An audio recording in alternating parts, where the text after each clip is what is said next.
1960 সালে লেবাননের রাজধানী বৈরুতের বুর্জ হামুদ অঞ্চলে জন্ম হয় হিজবুল্লাহ প্রধান শেখ হাসান নাসরুল্লাহর। বাবা আব্দুল করিম ছিলেন সবজি বিক্রেতা।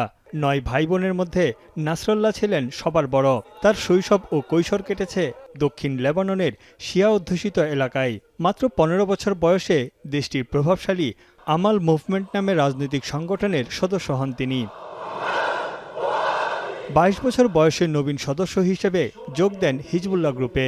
এরপর পড়াশোনার উদ্দেশ্যে ইরানে তার সময় কাটে 2 বছর। 1992 সালে ইসরায়েলি বিমান হামলায় তৎকালীন হিজবুল্লাহ প্রধান আব্বাস আল মুসাবির মৃত্যুর পর সংগঠনটির দায়িত্ব এসে পড়ে নাসরুল্লাহর কাঁধে। তখন তার বয়স ছিল মাত্র 32 বছর।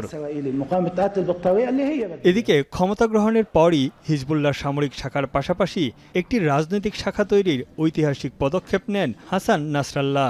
লেবাননের নির্বাচনে অংশ নিয়ে 8টি আসনে জয় পায় হিজবুল্লাহ। ক্রমেই এই সংগঠনে তার অবস্থান মজবুত হতে থাকে।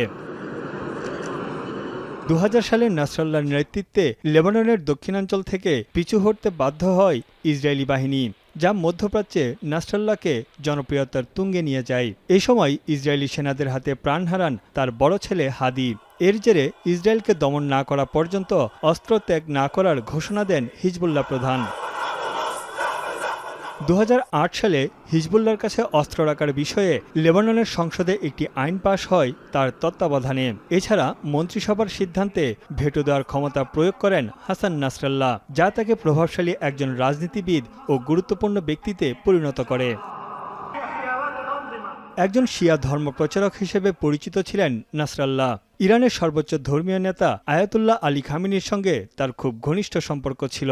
লেবাননের শিয়া সশস্ত্র গোষ্ঠী হিজবুল্লাহর সামরিক ও আর্থিক যোগানদাতা ইরান। বিশ্বের নানা প্রান্তে হাসান নাসরাল্লাহর বহু ভক্ত আছেন, তেমনি তার শত্রুরও অভাব ছিল না। প্রাণনাশের হুমকিতে লোকচক্ষুর আড়ালেই থাকতেন তিনি। তবে প্রতি সপ্তাহে দেশটির রাষ্ট্রীয় টিভি চ্যানেলে ভক্তদের উদ্দেশ্যে ভাষণ দিতেন নাসরাল্লাহ। লেবাননের শিয়া সম্প্রদায়ের জন্য বহু স্কুল, কলেজ, মাদ্রাসা ও দাতব্য সংস্থা প্রতিষ্ঠা করেছেন তিনি। এর মাধ্যমে ধীরে ধীরে দেশটিতে শিয়া সম্প্রদায়ের মানুষ রাজনৈতিক ও সামাজিকভাবে গুরুত্বপূর্ণ হয়ে উঠতে শুরু করে। ফিলিস্তিনের স্বাধীনতাকামী সংগঠন হামাস যোদ্ধা এবং ইরাক ও ইয়েমেনের মিলিশিয়া বাহিনীকে প্রশিক্ষণের নেতৃত্ব দিয়েছেন নাসরাল্লাহ।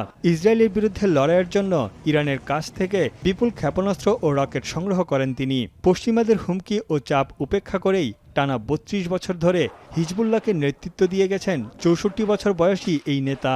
লেবাননের অদ্বিতীয় রাজনৈতিক ও সামরিক নেতা হয়ে ওঠেন হাসান নাসরাল্লাহ।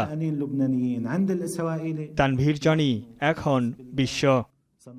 250টিরও বেশি ডিজাইন অপশন নিয়ে ওয়ালটন স্মার্ট ফ্রিজ, বোঝে আপনার প্রয়োজন।